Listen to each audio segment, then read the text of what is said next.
everything which is outside is like inside. Now when we are diving deep into our being, we are accessing the source in a much better way. We are more connected. So we have more creativity, we have more peace, we have more joy, we have more clarity. We are accessing more of our own potential, right? So whatever we would like to do, meditation is not just about being spiritual, or it's not just about attaining enlightenment or Buddhahood. We are not here for all that. I mean, we all have families to look after, we have work to do, we have so many challenges in life. Meditation is just a tool to help us recharge ourselves, to fight or to go through all that which we go through during the day in a much, much better and equipped way. Right? So the more peaceful we are, the more joyous we are, the more access we have to our own potential, the more creative we are, the more access again we have to the higher intelligence, the more connected we are to the source. What will happen? Is it going to make a change in your life? Is it going to change you for good? It will, surely will. To think more clearly. Yes, absolutely. Be a person. Right. Can I just clarify? Mm-hmm. So, say if you go into this nothingness, so you just go on nothingness for as long as you want. Is that what you mean? Because when I went into that moment, I actually thought, well, there is nothing. So what happens now? I thought it's quite boring. So I thought, okay, I better get up and do something, because so what? What's the next step? Why is there nothing? And then I thought, maybe I should get up. Maybe that's it. So what I want to learn, then do you carry on so that you get more, or what is? Yeah, you can carry on. Why not? I don't even know how to ask that question. Right, I can understand what you're talking about. You have to just see that's what I'm saying. You have to try to be there for at least a while. Like you've seen a cloth, you've seen how we dye it, like in color. How, like in India we do it like in hot water, we put that, the cloth, like if it's a white cloth and we have to color it in some other color, like maybe red. So what we do is we just make it boil, the water was boiling, and we dip that cloth in it and take it out, squeeze it and put it in the sun to dry, right? Then again it says, okay, it's a slightly reddish color on it, and again we put it in the water, then again we take it out, put it in the sun to dry, slightly more. So this is how we keep doing it. Exactly, this is what we are doing, right? Now once you access that nothingness or that silence of mind, it will be with you for the whole day. But that thing is not good enough for the whole kind of stress we are taking for next 24 hours, right? So again we do it. So again you'll dip your cloth again next day in that color again and put it out for drying. Once that the stage will come where your cloth needs no more dyeing, like it's perfectly red and nice, and even the sun's heat will not fade that color, right? So you'll keep absorbing that nothingness, right? And there's nowhere to go basically. It's just like you're connecting to your own self. Now, what exactly we are trying to achieve by meditating, right?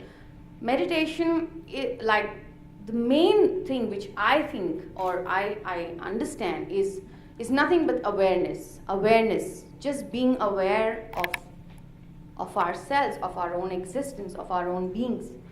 Now when we go out, like we are meditating for an hour and we go out, okay? People who meditate regularly or are not like able to meditate regularly and they really meditate. I mean, meditate means they are able to actually experience this kind of silence, and they have control.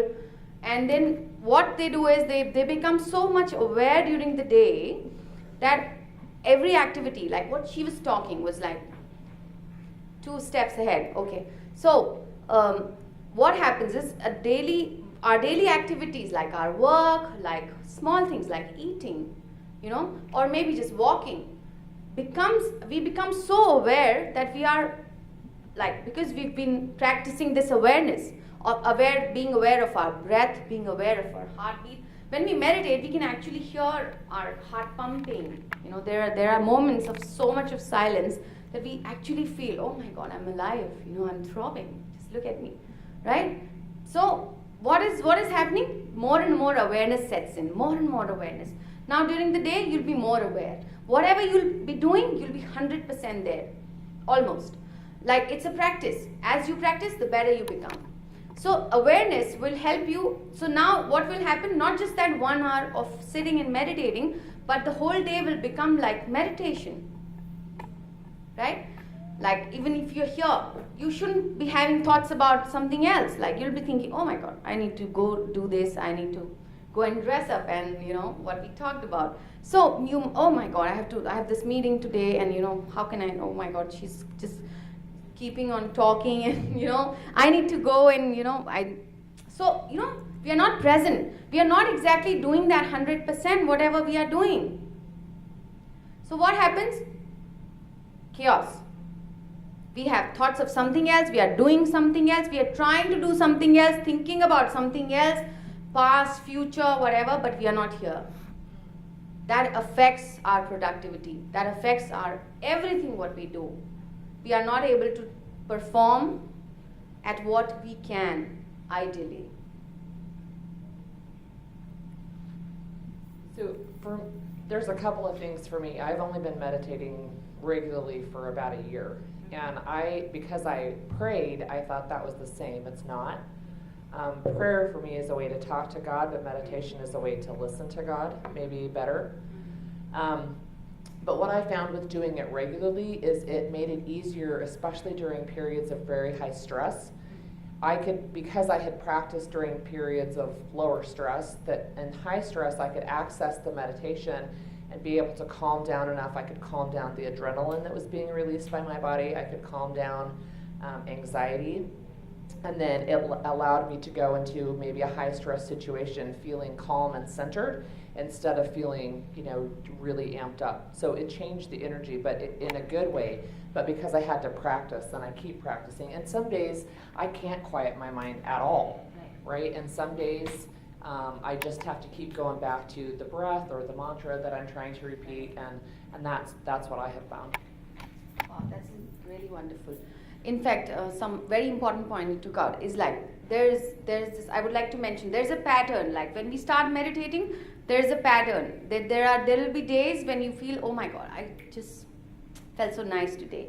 There will be days you'll be like more thoughts than ever before. And he says, what am I doing? It's been like 20 days and my 21st day is like worse than the first one, right? But that's absolutely fine because, as I said, you've started working upon yourselves. Things will surface. As they surface, they're going to get released. Only when they surface, they're going to get released. Till the time we take them out, how do you think they will be released? They will not be, right? So there can be sadness, there can be emotions, you can experience feelings, you can cry, you can feel angry. It happens because, so understand that you are now at work and this is like surfacing up, okay? But do not leave your practice. Do not get disheartened just because you are experiencing something in that particular day. It's a part of the process. When the body is, the fatigue is being released, all that chemical imprints we have, the chemical changes which happen when we go through something emotionally, right? Happy or like good or bad, whatever. We store that in our bodies. So now when we've started working upon ourselves, it'll surface. All those imprints on your psyche which have been there for long time also will start surfacing up. Only when they surface, you'll be able to clear it, right? Unless and until they surface, you don't even know they exist. Right? So, it is an important part. It is an integral part. Sleep is a very important part of meditation. Thoughts are an important part of meditation. All that emotional, which surfacing, which is happening, the feelings, the thoughts, it's an integral part of meditation. It is a part of meditation. Meditation is not something different. Right? So this is what it is. If you have any more questions, and then we would like to meditate for some time. So if you have many other questions, yeah, sure. According to your numbers, I should be meditating about an hour a day. And my thought is, I know you already kind of said something about this. What about splitting that up, 30 minutes in the morning, 30 minutes in the afternoon? Is 1 hour better than 2 30 minutes, or does it not matter at all? Either or? Or is there one that's a preference? No, I mean you can split it up in even 4 times a day. I mean it just Can depends. I answer that? Yeah, sure. This is, there is a little formula that we use, 1 minute for every year of your life. So if you're 5-year-old, 5 minutes is fine.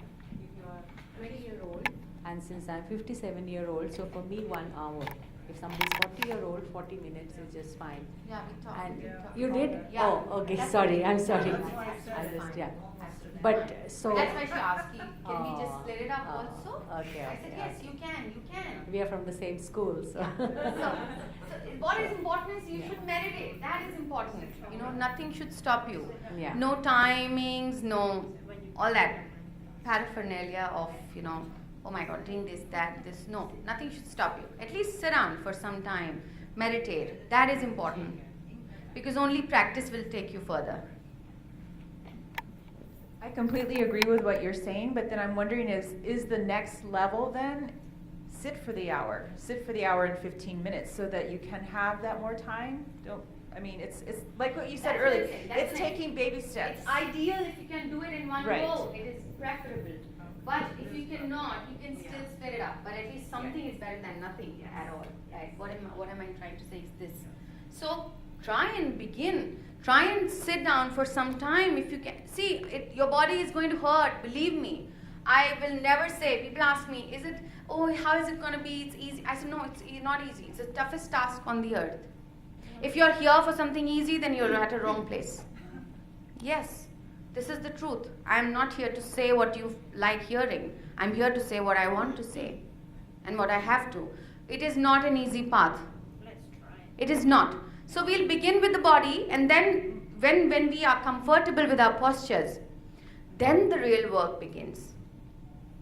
Then what happens, like we have different various bodies, like and briefly I would say we have what we call Sukshma Sharir in Hindi, right? They're subtle bodies. Like what we see is one form, physical body. We have more subtle bodies like emotional body, the astral body, the mental body, the causal body, and so on. So now what happens? The first level achieved, right? You've worked upon this. Body fatigue gone. You're able to just sit down for 1 hour and meditate regularly. Now you'll address the subtler body than that, which is the emotional body. Now that work will start. So now you'll start experiencing emotions. You'll start seeing your own sides which you've never realized existed. This is how the work begins, you know. Then you'll go to another level, the more subtle level, and finer imprints, extremely subtle ones. Not like maybe from this lifetime as well as past lifetimes as well, right? Which are there in your psyche, will surface up. The real work begins there, that time. Body is still easy to master.